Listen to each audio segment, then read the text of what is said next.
Você sabe, depois da vinheta tem muita informação de Inter aqui no canal Som da Repórter. O Colorado está na Europa, dirigentes estão negociando jogadores.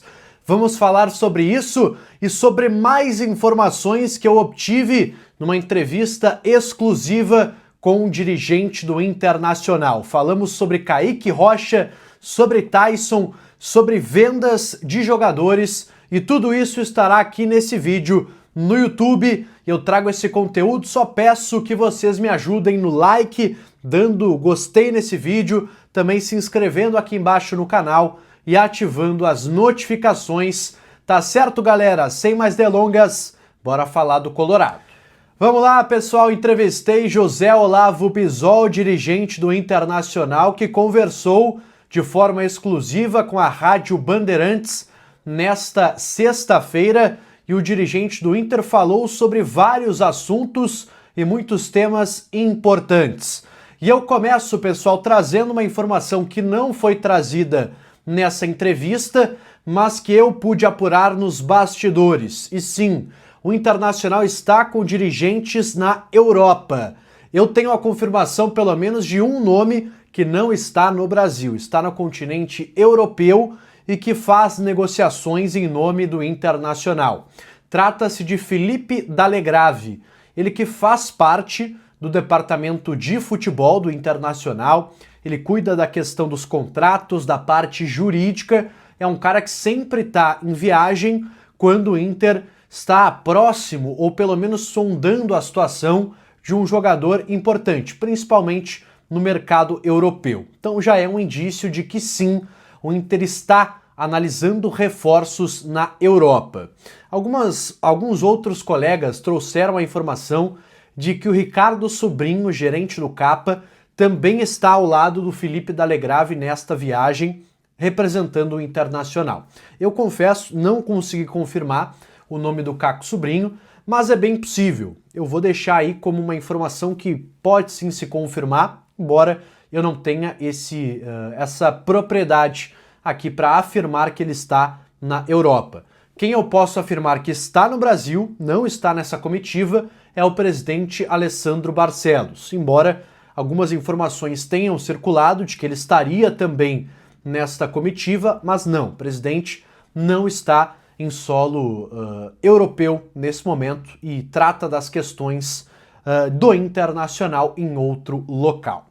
Bom, pessoal, avançando nessa questão dos reforços, eu perguntei ao José Olavo Bisol se o Inter poderá fazer grandes investimentos nesta janela ou se daria, por exemplo, para a gente descartar um grande investimento do Inter nesta tentativa de contratar jogadores.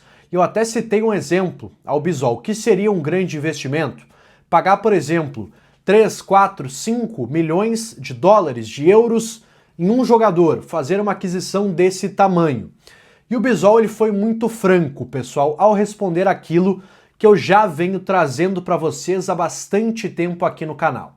O Inter é um clube muito endividado, um clube que não tem dinheiro em caixa para fazer grandes investimentos. Inclusive, o Bisol chegou a utilizar uma frase no sentido de eu não vou vender um sonho para o torcedor, algo mais ou menos nesse sentido. E ele disse, pessoal, que sim, existe uma dificuldade muito grande financeira, de que esse não é o modelo que o Inter se inspira para fazer contratações nesta janela, mas que ele não descarta que elas podem acontecer. E adicionando, pessoal, informações que eu apurei também nos bastidores sobre essa questão. A preferência do Inter não é por esse tipo de negócio, de pagar muito dinheiro para ter um jogador. O Inter prefere jogadores por empréstimo, como foi, por exemplo, o Carboneiro, que chegou com um custo muito baixo, é um jogador de qualidade, ou, por exemplo, jogadores em fim de contrato, que foi o que o Inter fez, por exemplo, recentemente com o Alan Benítez, lateral direito do Cerro Porteño. Então são esses os dois principais modelos de negócio que o Inter busca. Dá para descartar uma contratação pagando em euros para ter um jogador? Não, mas vai depender muito do negócio em si. Se é um jogador que o Inter quer muito, se é uma peça que está faltando no elenco. Eu cito aqui, por exemplo, a posição de camisa número 5, primeiro volante, que vai ser uma posição que o Inter vai buscar com mais agressividade nesse mercado, se vai ser um negócio parcelado, se vai ter uma entrada, ou seja, se tu vai ter que colocar um valor à vista no início para abrir a negociação e depois parcelar. Então tudo isso depende. O Inter não descarta grandes investimentos, mas ressalta que não é a tendência. A tendência é que o Inter faça o mercado sem grandes contratações. Então esqueça aquele reforço de empolgar a torcida. Pode até ser que ele venha, mas não na condição de compra, na condição de um jogador livre no mercado. É mais ou menos o que o Inter planeja para esta janela de transferências. Claro que na entrevista que fiz com José Olavo Bisol, o assunto também foi vendas. Eu quero ressaltar aqui uma importantíssima informação que também foi trazida à tona por conta dessa série de entrevistas que o Bisol está fazendo. O Inter planejou, no seu orçamento da temporada, vender 160 milhões de reais em jogadores. E eu posso afirmar a vocês que já atingirá, na metade desse ano, cerca de 80 milhões de reais em vendas de atletas. Sim, a metade do caminho, 50% do que foi planejado, já estará vendido ou pelo menos alinhado para que entre nos cofres do Internacional. E eu aqui vou listar esses negócios mais ou menos por cima para que a gente tenha pelo menos uma ideia de quais são esses jogadores. Jogadores que eu até nem lembrava, confesso, um deles. Rômulo, jogador que foi vendido para o Tigres. O Inter pegou uma boa grana por esse jogador. David, jogador que foi emprestado para o Vasco na última temporada e o Vasco se obrigou a comprar por conta de uma meta no contrato e pagará 2 milhões e 800 mil euros ao Internacional, o que dá ali 17 milhões de reais. Então, o Inter vai embolsar um bom valor com esses dois jogadores. E tem a venda do Johnny no mercado europeu, então é mais um valor que entra aí na casa dos 38 milhões de reais. Aproximadamente, somando esses três jogadores e mais alguns pequenos negócios, o Inter estima que já arrecadará certamente 80 milhões de reais. Ou seja, o Inter nesta janela agora, na metade do ano, ele vai em busca de chegar muito próximo aos 80 milhões, para que some no total os 160 que precisa no fim desta temporada. Sonda, mas o Inter precisa vender 80 milhões de reais agora? Não pode vender uma parte agora e uma parte no final do ano? Pode. Fez isso, por exemplo, com o Gabriel Carvalho na última temporada, vendeu o jogador nos últimos dias de dezembro. Pode, mas é um risco que o Inter não quer correr.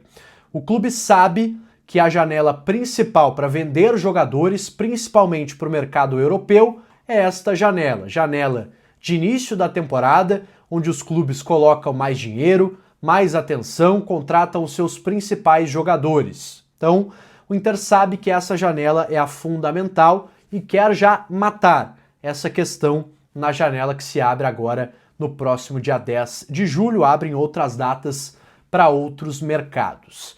Então, pessoal, jogadores que o Inter preferencialmente quer negociar: Gustavo Prado, Ricardo Matias e Antony. Por quê? Vocês podem também me questionar. O Inter prefere, nesse momento, vender jogadores que não são titulares absolutos, ou jogadores que sejam fundamentais ao esquema, ao esqueleto do time do técnico Roger Machado. Ou seja, não quer dizer que o Inter não vai vender Wesley, Vitão e Vitor Gabriel, por exemplo? Não. Pode ser que o Inter venda, vai depender das propostas. Mas se o Inter pudesse escolher, olha, vai chegar proposta para todos os jogadores, propostas em bons valores, em boas condições de negócio. O Inter prefere negociar Antony, prefere negociar Gustavo Prado, em último caso, o Ricardo Matias. São esses os jogadores que, somados, podem dar essa quantia que o Inter estima de 80 milhões de reais. Então, essa é a preferência, porque aí tu não vende Vitão, tu não vende Wesley, tu não vende Vitor Gabriel, tu mantém esses jogadores e tu consegue ainda ser muito competitivo no segundo semestre. É claro, pessoal, que esse não é o mundo ideal, eu não gosto desse tipo de iniciativa, mas aí é uma opinião pessoal minha, porque eu gosto muito da base, eu aposto muito na base, e eu não vejo como um grande negócio tu vender um Ricardo Matias da vida, que é um jogador que tem muito futuro, tem muita projeção, muita perspectiva de ser um grande jogador, é convocado frequentemente para a seleção brasileira, para tu contratar um medalhão, lá de 30, 29, 28 anos, que vai jogar aqui no clube por poucas temporadas e não vai dar um retorno financeiro. É um negócio que, infelizmente, eu não gosto, mas nesse momento é o que o clube está pensando para ainda ser competitivo, disputar o título da Libertadores, disputar a Copa do Brasil e também melhorar a sua situação no Campeonato Brasileiro. Então, essa é a ideia do Inter pensando em vendas para esse segundo semestre do Internacional. Os jogadores se reapresentam neste sábado pela manhã no CT Parque Gigante e já começam a preparação para esta retomada do Inter na temporada, o primeiro desafio contra o Vitória no dia 12 pelo Campeonato Brasileiro. Ressaltando uma informação importante, que também foi trazida pelo Bisol em outras entrevistas. O Inter espera, já nesta retomada, ter apenas 3 jogadores no departamento médico ainda. Fernando, Bruno Gomes e também o atacante Vitinho. Os 3 não devem retornar nesse primeiro momento. Mas jogadores como Bernabei, Carboneiro, Vitor Gabriel, Ener Valencia, o Ener Valencia inclusive já voltou, o Borré também, mas estarão inteiros para esta volta do Internacional e essa é uma grande notícia. Esquecido, Rocher também está nessa lista de jogadores que retornam. Tá certo, pessoal? Esse foi o conteúdo desta sexta-feira. Peço perdão a vocês, não consegui trazer o vídeo desta tarde, então um único vídeo aí trazendo grandes informações desta sexta do Internacional e amanhã volto normalmente com a frequência diária aqui de vídeos, trazendo, claro, novidades da reapresentação colorada. Tá certo, pessoal? Deixe teu like nesse vídeo se você gostou, também se inscreve aqui embaixo, ativa as notificações e comenta também aqui embaixo a tua opinião sobre esses temas que eu abordei aqui neste conteúdo, tá certo? Um abraço e eu volto no próximo vídeo. Até mais!